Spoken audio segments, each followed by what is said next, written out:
Hello student, welcome to my YouTube channel. आज हम HM publication 10th class का unsolved paper science का solve करेंगे। तो यहाँ पर हम जो पेपर सॉल्व करने जा रहे हैं वो सेट नंबर 2 है, जिसका कोड है EK। वो हमें सॉल्व करना है। तो यहाँ पर हम पहले से जानते हैं कि साइंस सब्जेक्ट जो 10th क्लास की है वो 3 पार्ट में डिवाइड की गई है। उसमें 25 नंबर की फिजिक्स, 20 नंबर की केमिस्ट्री और 25 नंबर की बायोलॉजी होती है, जबकि 30 नंबर का आपका प्रैक्टिकल का वर्क होता। तो यहाँ पर हम सेक्शन C सॉल्व करेंगे, जो बायोलॉजी पोर्शन है उसको हम क्या सॉल्व करना है। तो यहाँ पर बच्चों हम देखते हैं पहला क्वेश्चन हमारा उपखंड C में दिया गया है, जो है पादप में जाइलम का कार्य होता है। तो यहाँ पर आप ऑप्शन देखेंगे, जल का वहन, भोजन का वहन, अमीनो अम्ल का वहन, ऑक्सीजन का वहन। हमारा यहाँ पर सही विकल्प क्या है बच्चों? जल का वहन है। आप यहाँ पर देख सकते हैं पादपों में जल का कार्य, जाइलम का कार्य क्या है। तो यहाँ पर जाइलम का कार्य जो है वो जल का वहन होता है, अर्थात हमारा यहाँ पर विकल्प ए क्या है? सही है। यहाँ पर बच्चों अगर ये दिया होता कि जाइलम का कार्य क्या है, तो उसके साथ अगर विकल्प दिया होता जल तथा खनिज लवणों का संवहन, तब भी क्या होता? यही ऑप्शन ए सही होता। लेकिन यहाँ पर इतना ही पूछा, अर्थात हमारा विकल्प ए क्या है? सही है। अगला क्वेश्चन आप बच्चों देखेंगे, यहाँ पर दिया गया है आनुवांशिकता के प्रयोग के लिए मेंडल ने निम्नलिखित में से कौन से पौधे का उपयोग किया? टमाटर का, मटर का, बैंगन का, सरसों का। तो आनुवांशिकता के प्रयोग के लिए मेंडल ने अपने लिए जो पौधा चुना था वो क्या था बच्चों? मटर का पौधा था। तथा यहाँ पर विकल्प सी क्या है? हमारा सही उत्तर है।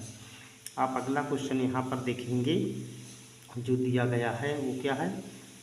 निम्नलिखित में से कौन मानव में मादा जनन तंत्र का भाग नहीं है? तो यहाँ पर ऑप्शन दिए गए हैं, अंडाशय, गर्भाशय, शुक्रवाहिका, डिंबवाहिनी, नलिका। तो यहाँ पर जो हमारा ऑप्शन सही है 16 नंबर क्वेश्चन में, वो क्या है? शुक्रवाहिकी नलिका, जो कि है सी ऑप्शन है। और यही हमारा उत्तर सही, इसको आप उत्तर पुस्तिका में लिखेंगे। अगला क्वेश्चन देखिए, दिया गया है कि स्वपोषी पौधों के लिए आवश्यक है। तो इनके लिए बच्चों क्या आवश्यक है? कार्बन डाइऑक्साइड, क्लोरोफिल, सूर्य का प्रकाश, इनमें से सभी। तो आप यहाँ पर देखेंगे इनमें किसकी आवश्यकता होती है। तो यहाँ पर आपको देखने को मिलेगा इसमें सभी चीज़ों की आवश्यकता होती है, अर्थात कार्बन डाइऑक्साइड भी चाहिए, जल भी चाहिए, और आपको क्या वहाँ पर चाहिए? सूर्य का प्रकाश। इसीलिए यहाँ पर 17 नंबर का जो विकल्प हमारा सही है वो क्या है? डी वाला विकल्प सही है। अगला प्रश्न फिर देखिए, यहाँ 18 नंबर को क्या पूछा गया? समझात अंगों का उदाहरण है।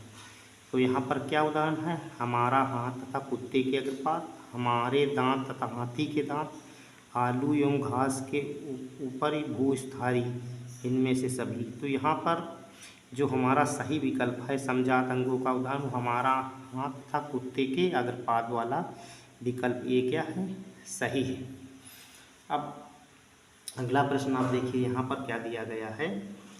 ठीक है, अलैंगिक जनन का मतलब अलैंगिक जनन मुकुलन द्वारा होता है किसमें? अमीबा में, ईस्ट में, प्लाज्मोडियम में, लिस्मानिया में। तो यहाँ पर आप ये देखेंगे जो विकल्प दिए गए हैं उसमें हमारा सही विकल्प क्या है? ईस्ट में। अलैंगिक जनन किसके द्वारा बच्चों होता है? ईस्ट के द्वारा होता है, या ईस्ट में होता है अलैंगिक जनन। तो यहाँ पर हमारा विकल्प क्या होगा? बी सही होगा। आप इसी तरह 20 नंबर क्वेश्चन में देखें, प्राकृतिक वर्णवाद का प्रतिपादन किसने किया? तो यहाँ पर कुछ ऑप्शन दिए गए हैं, जैसे लैमार्क है, डार्विन है, और क्या मेंडल है, मार्गन। तो प्राकृतिक वर्णवाद के प्रतिपादन करने वाले वैज्ञानिक का नाम क्या है? डार्विन है। अर्थात यहाँ पर हमारा विकल्प डी क्या है बच्चों? सही है। फिर हम इसके दूसरे खंड में पहुँचते हैं, वो वहाँ पर जो क्वेश्चन दिया गया है वो क्या है? मेंडल के नियम क्या है? मेंडल के नियम क्या है? यहाँ पर दिया गया हमारा क्वेश्चन, मेंडल के नियम क्या हैं? उनको उचित चित्रों की सहायता से समझाइए, या उचित चित्रों के द्वारा समझाइए। तो यहाँ पर आप देखेंगे कि ये नियम दिया गया है, ठीक।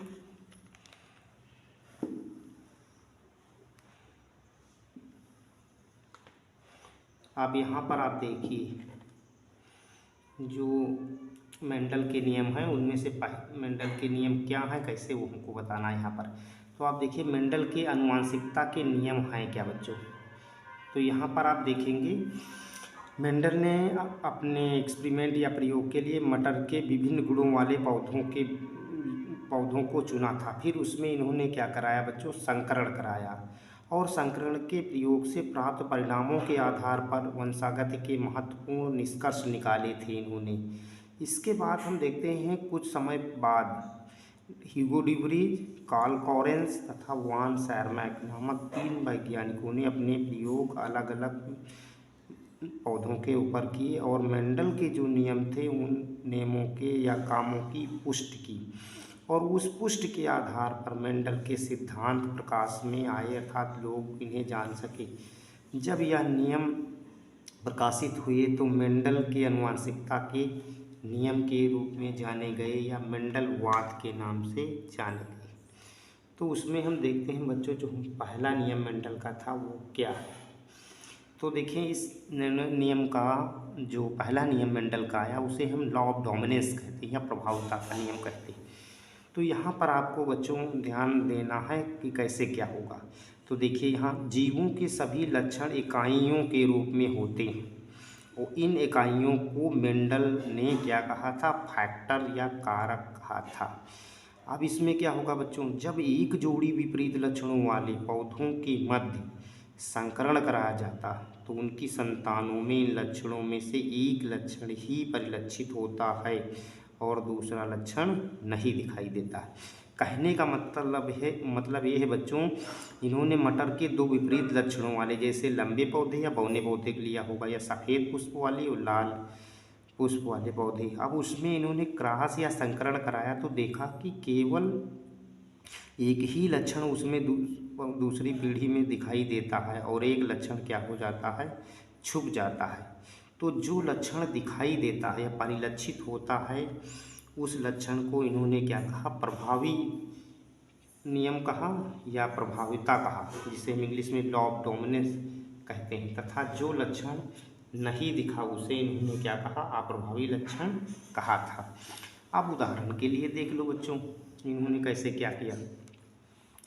तो यहाँ पर आप देखेंगे उदाहरण में एग्जाम्पल में जब हम शुद्ध समयुग्मजी, कहने का मतलब प्योर टाल प्लांट पौधे, और क्या करते हैं इसे हम हिंदी में अगर कहेंगे तो शुद्ध लंबे पौधे, तथा दूसरा जो इसके विपरीत लक्षण वाला लिया इन्होंने तो वो था शुद्ध बौना पौधा, जिन्हें हम क्या कहते हैं, प्योर डार्क प्लांट। उनके मध्य में इन्होंने क्रॉस कराया था। तो देखा कि प्रथम पीढ़ी में या F1 पीढ़ी में क्या होता है, विपरीत लक्षणों में से केवल एक ही लक्षण प्राप्त होता है और वो लक्षण बच्चों जो प्राप्त होता है वो हाइब्रिड या लंबापन का लक्षण प्राप्त होता है जो एक प्रभावी लक्षण है। अब यहाँ पर देखेंगे इसमें से क्या होगा, जो लक्षण प्राप्त हुआ वो क्या है, प्रभावी लक्षण है। फिर हमको ये देखना है इसमें कैसे क्या आगे होगा। तो जो लक्षण प्राप्त हुआ था आपको प्रभावी लक्षण था या जो दिखाई दिया था, तथा जो लक्षण नहीं दिखाई देता है उसे हम क्या कहते हैं, अप्रभावी लक्षण कहते हैं, जो दिखाई देता है। और अप्रभावी लक्षण या बहुनापन लक्षण वो क्या होता है बच्चों, छिप जाता है या नहीं दिखाई देता है। तो यहाँ पर आप देखेंगे कि प्रथम पीढ़ी F1 की जो संतान होगी उसमें सदैव हेटेरोजाइगस या विषम युग्मजी कैपिटल T स्मॉल t के पौधे प्राप्त होंगे। इन्हें हम हाइब्रिड पौधे भी कह सकते हैं। कहने का मतलब प्रथम पीढ़ी सदैव बच्चों कैसे प्राप्त होगी, हाइब्रिड प्राप्त होगी, जो यहाँ पर दिखाई गई है कैपिटल T स्मॉल t वाली। आप यहाँ पर बच्चों आगे देखेंगे, यहाँ पर हमने एक ग्राफ के द्वारा या चित्र के द्वारा समझाया क्योंकि ये पेपर में पूछा गया है। तो इसके लिए हमने शुद्ध लंबे पौधे लिए जिन्हें हम क्या बोलते हैं, प्रभावी पौधे या कैपिटल टी पौधे कहते हैं। दूसरा क्या होता है, शुद्ध बौना पौधा जिन्हें हम अप्रभावी पौधे कहते हैं, जिन्हें हम स्मॉल टी के रूप में दिखाए हैं। अब हम इनके युग्मक या गेमीट बना लिए। इसमें क्रॉस कराने पर हमने देखो सबको क्रॉस कराया है, तो यहाँ पर आपको क्रॉस कराने पर कैपिटल टी और स्मॉल टी वाले पौधों में आपको प्रथम पीढ़ी हाइब्रिड या संकर पीढ़ी प्राप्त होगी, जहाँ पर आपको चारों प्रकार के पौधे कैपिटल टी स्मॉल टी होते हैं। अब देखिए अगला नियम हमारा बच्चों क्या है, लक्षणों के पृथक्करण का नियम। ठीक, तो जब हम यहाँ पर क्या करते हैं, प्रथम पीढ़ी अर्थात F1 पीढ़ी के जनरेशन के विषम युग्मजीवी पौधों में स्वपरागण या सेल्फ पॉलिनेशन कराते, तो प्रथम पीढ़ी से दूसरी पीढ़ी हमें परस्पर विपरीत लक्षणों में क्या हो जाएगी बच्चों, प्राप्त हो जाती है।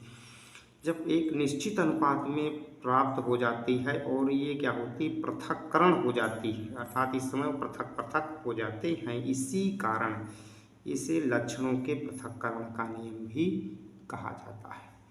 आप देखिए बच्चों आगे बताया गया है कि इससे यह स्पष्ट होता है कि प्रथम पीढ़ी के साथ साथ रहने पर भी यह लक्षण आपस में मिश्रित नहीं हुई। जब आपस में नहीं मिले प्रथम पीढ़ी में एक दूसरे के साथ रहते हुए, तो ये क्या करते हैं, युग्मक निर्माण के समय एक दूसरे से लक्षण क्या हो जाते हैं, अलग अलग हो जाते हैं। इसी कारण इसे हम क्या कहते हैं, युग्मकों की शुद्धता का नियम कहते हैं, क्योंकि इसमें युग्मकों की शुद्धता क्या होती है, सदैव बनी रहती है। अब यहाँ पर जो हमने चित्र के द्वारा या ग्राफ के द्वारा स्पष्ट किया है, तो उसमें आप देखेंगे क्या दिखाया गया, लंबा पौधा जिन्हें हम संकर पौधा कहते हैं, कैपिटल टी स्मॉल टी होता है। इसमें हमने क्या कराया, जब क्रॉस कराया, तो यहाँ पर हम क्या कराते हैं, जब क्रॉस कराते हैं तो हमें क्या प्राप्त होता है,